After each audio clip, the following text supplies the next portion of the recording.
اشقا، اشقا سب سے بڑا بدبخت، ہا اس کا یعنی اس قوم کا، اشقاہا سب سے بڑا بدبخت۔ تو با محاورہ ترجمہ، جب ان کا سب سے بڑا بدبخت اٹھا، اونٹنی کو کاٹ ڈالنے کی نیت سے جب ان کا بدبخت انسان اٹھا۔ اگلی آیت، فقالا پس کہا، فقالا فا پس یا تو قالا کہا، لہم واسطے ان کے، رسول اللہ اللہ کے رسول نے، ناقتا اونٹنی ہے، اللہ اللہ کی، و اور سقیا ہا، سقیا کا مطلب ہے پانی پلانا، ہا اسے۔ تو با محاورہ ترجمہ، تو اللہ کے رسول یعنی صالح علیہ السلام نے انہیں کہا کہ اللہ کی اونٹنی ہے اور اس کے پانی کی باری کا خیال رکھنا ہے۔ اگلی آیت دیکھیے، فَكَذَّبُوهُ تین حصوں میں سپلٹ کریں گے، فا کا مطلب ہے پس یا تو، کذبو انہوں نے جھٹلایا، ہو اس کو یعنی صالح علیہ السلام کو، اس ہو کی ضمیر حضرت صالح علیہ السلام کی طرف جاتی ہے۔ فَعَقَرُوهَا تین حصوں میں سپلٹ کریں گے، فا کا مطلب پس یا تو، عقرو کا مطلب ہے کونچے کاٹ دیں۔ کونچے کیا ہوتا ہے؟ گھٹنے سے نیچے کا حصہ جو ہے اونٹ کا، اسے کہا جاتا ہے۔ عین کاف را ہے روٹ لیٹرز اس کے، اور اس کا مطلب ہے کاٹ دینا، علیحدہ کر دینا، اور قرآن پاک میں عقر کا لفظ بانجھ کے لیے بھی استعمال ہوا ہے۔ ہا یہ فیمیل کے لیے یوز ہوتا ہے اور یہاں پر شی کیمل کے لیے یوز کیا جا رہا ہے، اس کی۔ فَعَقَرُوهَا پھر کونچے کاٹ دیں اس کی۔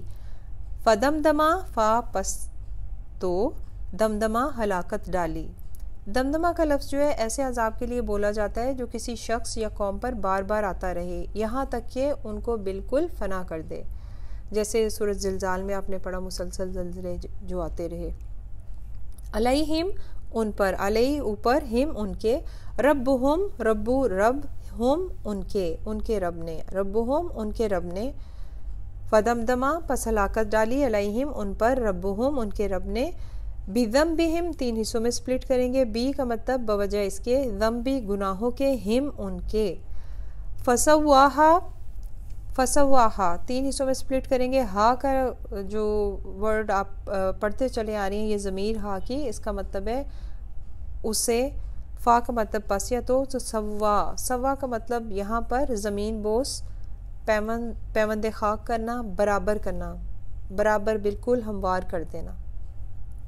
جیسے کسی کو کبھی آپ نے دیکھا ہے روڈ پر ایک کوئی پرندہ جو ہے گاڑی کے نیچے آ جائے اور مسلسل اس کے اوپر جو ہے وہ گاڑیاں چلتی چلی جائیں، بالکل وہ پلین فلیٹ ہو جاتا ہے، تو بالکل اس طرح یعنی تباہی بربادی ان لوگوں کی کہ وہ ان کو اللہ سبحانہ وتعالیٰ نے برابر کر دیا۔ با محاورہ ترجمہ اس کا دیکھیں گے ہم، انہوں نے اللہ کے رسول کو جھٹلا دیا اور اونٹنی کو کاٹ ڈالا، تو ان کے رب نے ان کے گناہ کی وجہ سے آفت نازل کی کہ انہیں زمین بوس کر دیا۔ اچھا جی، یہ اب ان کو کیوں اس طرح سے ان پر ہلاکت ڈالی گئی اور کیا بتایا جا رہا ہے، کس کو بتایا جا رہا ہے؟ اب قوم سمود کا واقعہ بتایا جا رہا ہے کفار مکہ کو۔ قرآن پاک کا نزول جو ہے حضرت محمد صلی اللہ علیہ وآلہ وسلم کے قلب مبارک پر ہوا، اور کن لوگوں کے لیے؟ اس وقت کے کافروں کے لیے، کیونکہ کافروں کی کیا روش تھی؟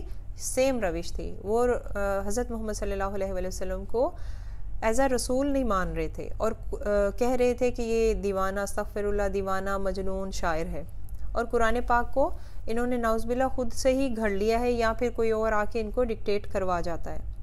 تو یہ ڈھیٹ بنے بیٹھے تھے، دل ان کا مانتا تھا کہ یہ قرآن کسی انسان کا لکھا ہوا ہو ہی نہیں سکتا۔ قرآن چھپ چھپ کے سنتے تھے بڑے بڑے سردار بھی، اور دل ان کے گواہی دیتے تھے، لیکن اپنے ضد انا کی خاطر یہ لوگ ایمان ہی نہیں لا رہے تھے۔ تو اللہ سبحانہ و تعالیٰ نے پھر ان کو قوم سمود کا یہ واقعہ جو ہے یہ بتایا اس بات کو واضح کرنے کے لیے کہ تم لوگ بھی یہی کام کر رہے ہو۔ تو قوم سمود کا کیا حال ہوا؟ جس قوم نے بھی اللہ کے بتائے ہوئے راستے کو اختیار کیا وہ کامیاب ہوئی، اور جس نے اللہ کے احکامات کو نظر انداز کر دیا، اپنی روش پر قائم رہے، تو اللہ سبحانہ وتعالیٰ نے ان کو صفحہ ہستی سے مٹا دیا۔ یہ قوم سمود کا علاقہ جو ہے جغرافیائی طور پر اہل مکہ سے قریب ترین تھا، اور قوم سمود کے قصے اہل مکہ کی زبان پر تھے، اور یہ لوگ جو ہیں کفار مکہ اس تباہ حال رستے سے گزر کر بھی جاتے تھے، تو ان کے لیے تو عبرت کا مقام تھا کہ قوم سمود نے اپنا تزکیہ نہیں کیا، سرکشی کی روش اپنائی، تو ان کا حال کیا ہوا؟ تباہ و برباد ہو گئے۔ تو اب اس واقعے کو ہم صرف یہی نہیں کہہ سکتے کہ یہ قرآن اس وقت دور حالات کے مطابق نازل ہوا تھا تو کفار مکہ کو کہا جا رہا ہے، تو یہ وہاں تک تو تھا، لیکن یہ مثال جو ہے قوم سمود کی قیامت تک کے آخری انسان کے لیے ہے، تاکہ وہ بھی ایسی روش نہ اپنائیں۔ جو بھی ایسی روش اپناتا رہا، اللہ کے احکامات کو نظر انداز کرتا رہا اور حضرت محمد صلی اللہ علیہ وآلہ وسلم کو اس نے آخری نبی نہیں مانا، تو بس پھر اس کا برا انجام ہے۔ آخری آیت کی طرف بڑھیں گے۔ ولا و اور لا نہیں، یخاف وہ ڈرتا، عقباہا انجام سے، ہا اس کے، یہ ہا کی ضمیر قوم کی طرف جاری ہے، قوم سمود کے انجام سے، با محاورہ ترجمہ، اور وہ اللہ ایسی تباہی کے انجام سے ڈرتا نہیں ہے۔ اب یہاں پہ بتایا جا رہا ہے کہ جب اللہ سبحانہ وتعالیٰ کسی کی پکڑ کرتا ہے تو ڈرتا نہیں ہے، وہ جو چاہے کرے، وہ کسی کو جواب دہ نہیں ہے۔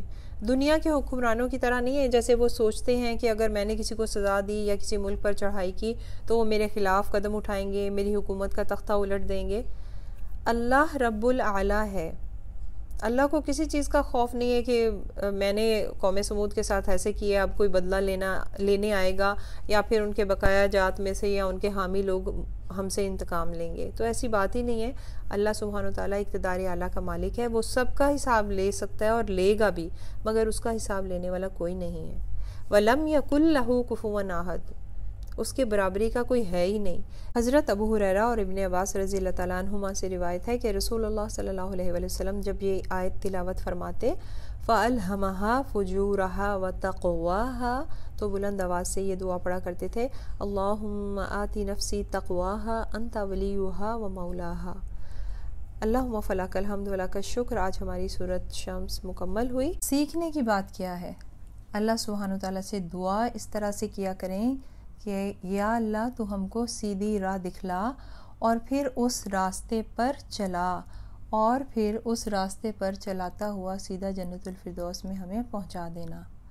کیونکہ ہم جو لوگ ہیں نا، اکثریت بہت ہی ڈھیٹ لوگ ہیں، کہ اگر اللہ سبحانہ وتعالیٰ ہم کو صحیح منزل والی ٹرین دکھلا بھی دے تو ہم سوچتے رہ جائیں گے چڑھیں کہ نہ چڑھیں، یا دوسری ٹرین لے لیں، اور جو چڑھ جائیں گے تو وہ بھی اندر جا کر 100 بہانے کریں گے، ٹرین میں گرمی بہت ہے، سفر بڑا لمبا ہو گیا ہے، بس نیچے اترنا ہے۔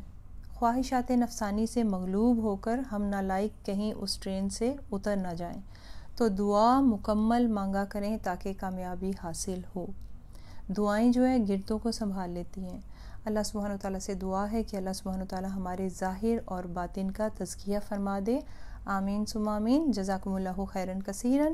السلام علیکم ورحمۃ اللہ وبرکاتہ۔ سبحانک اللہم و بحمدک، اشہد ان لا الہ الا انت، استغفرک و اتوب الیک۔